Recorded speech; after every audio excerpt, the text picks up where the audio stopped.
은행은 손해볼 일이 없다. 은행은 계속해서 이익만 취한다.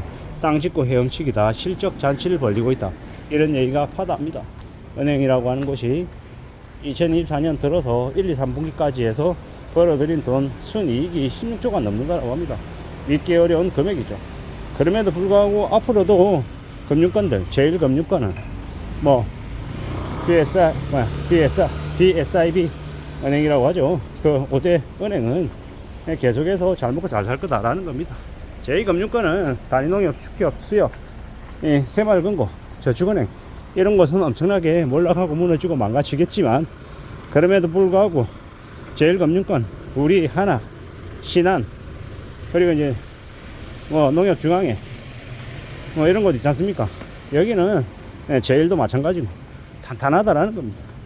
그네들은 이제 앞으로 더욱더 탄탄하게 이제 대출자들을 이용해서 계속 잘 먹고 잘 살 거다라고 보면 맞겠습니다.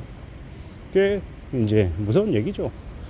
이 금융노예 600만 명을 이미 포획했기 때문에 금융소비자보호법 시행 전에 이미 포획해 놓은 대출자들 덕분에 앞으로 수십 년은 잘 먹고 잘 산다라는 겁니다.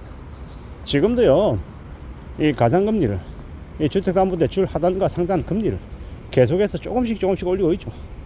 어느덧 고정금리는 4% 초반대, 그리고 변동금리는 3.7에서 한 6.12 정도를 이제 구간으로 이제 삼고 있는데, 이것 또한 이대로 계속 될 것인가, 아니면 그 가상금리가 이제 계속 부과가 되어서 3.7에서 6.1이 된 것이 4.0에서 6.5, 4.2, 4.3에서 7%, 아니 8%, 상단이 6%가 아니라 7%, 8%, 9%, 충분히 그렇게 될 수 있다라는 겁니다. 또한 이 제1금융권의 그 주택담보대출 금리는 그대로 되어 있다 하더라도 거기에 플러스해서 개개별로 신용 등급을, 신용 점수를 체크해서 가상금리를 2%, 3%, 4% 더 이제 부과하는 경우도 있을 겁니다.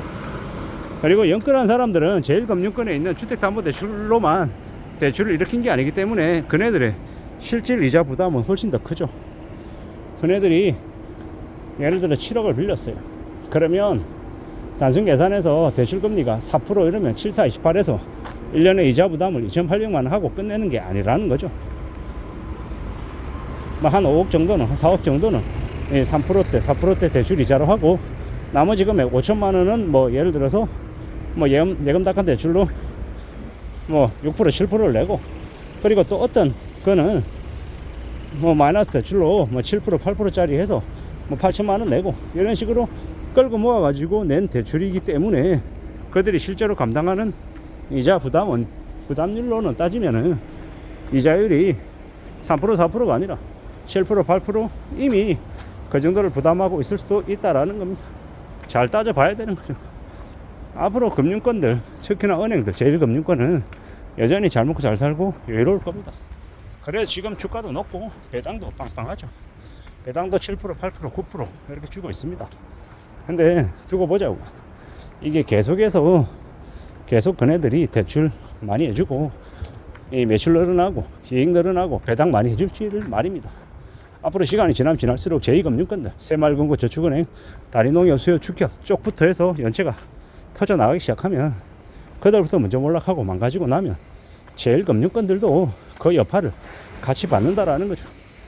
충당금 적립해야 돼서 배당 못 해주고, 여러 가지 이유로 이제 대출이 이제 예전만큼 나오지 않으면, 사람들이 대출을 안 받으면 대출 수요도 줄어들고 대출 총량이 관리되고, 그러면 이제 결국 매출 줄어들고 이익도 같이 줄어드는 시기도 온다라는 거죠. 앞으로 2년이고 3년이고 지나면 금융주들도 주가가 떨어질 수 있다라는 거죠. 대출 줄어들고, 그러면 이 금융권들의 이익이 줄어들어서 배당이 덜 나올 수 있고, 배당이 줄어들면 주가 하락으로 이어진다라는 거죠. 그때 또 이 여유를 가지고, 현금을 가지고 있는 사람들, 미리 준비하고 기다린 사람들은요, 또 기회를 갖습니다. 주가가 떨어지면 우리은행이든 기업은행이든 하나은행이든 신한은행이든 제비금융지주들 주가가 와르르 떨어져서 지금보다 50%, 70% 떨어지면 그 낮아져 있는 주식들, 금융주들을 사들이면 됩니다. 사들이면 또다시 한 1년, 2년, 3년 지나고 나면요, 다시 이 저금리에 대출을 왕창 해준다고 하고, 대출이 또 늘어나기 시작하는 시기가 오면 또 다시 이익이 늘어나고 배당도 빵빵하게 해준다라는 거죠. 그러면 주가 다시 올라가고요. 예를 들어서 JB금융지주가 지금 뭐 14,000원에서 16,000원인데 배당을 800원, 900원 해준다고 쳐볼게요. 뭐 지금으로 따지면 배당률이 뭐 4%, 5%쯤이겠죠. 근데 이러한 것들을 다시 주가가 8,000원으로 주저앉았을 때 배당이 뭐 800원대 주다가 그게 뭐 200원, 300원으로 주저앉았어요. 그러면 당연히 사람들이 주식을 덜 사려고 하겠죠. 왜? 주가 8,000원 대비해서 배당 금액이 200원, 300원이면은 배당이 되게 적으니까요. 배당률이 뭐 몇 프로 안 되니까요. 근데 그럴 때 사놓으면요, 또 한 1년, 2년 지나고 나면 주가 8,000원이 만원 되고 12,000원 되고 다시 또 15,000원 되는 날이 오고, 배당은 또 다시 200원 주던 게 500원, 800원, 뭐 1,000원까지 갈 수 있죠.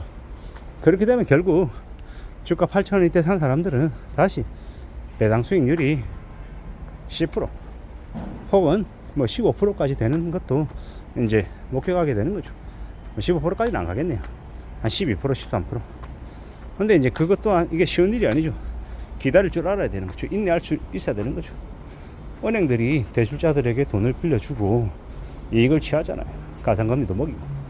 그러한 은행들을 우리가 사서 그 은행이 가진 이익을 같이 나누는, 배당 받는 그런 그 금융 주식들의 주주가 되면 꽤나 우리의 삶도 괜찮아질 수 있다라고 이제 보는 거죠. 그렇게 생각하고 그렇게 계산하고 기다려보는 건 어떨까라고 마음을 먹어봅니다. 물론 이게 1년 안에 2년 안에 벌어질 일이 아닙니다. 시간이 좀 걸리죠. 주가가 떨어지는데도 한 2년 걸릴 거고, 그리고 다시 주가가 다시 되살아나서 배당을 또 다시 해주는데도 얼마나 걸리겠습니까? 한 5년 걸릴 겁니다. 이게 1년 2년 안에 벌어지고 해결될 일이 아니라 한 5년가량을 생각하고 길게 내다보고 판단하고 결정하는 게 좋겠다라는 이야기입니다. 금방금방 뭐가 이루어지고 금방 부자 되고 금방 잘 먹고 잘 살면 좋겠지만 그런 일은 잘 일어나지 않는다. 되려 좀 기다리고 길게 내다보고 살펴보고 따져보면 그러면 꽤나 요긴한 기회를 만날 수 있을 거다라고 말씀을 드립니다. 살아가는 건 쉽지 않습니다. 기다리고 인내하고 두고 봐야 됩니다. 그러다 보면 차근차근 천천히 원하는 것들을 가질 수 있을 거라고 생각합니다. 이상입니다.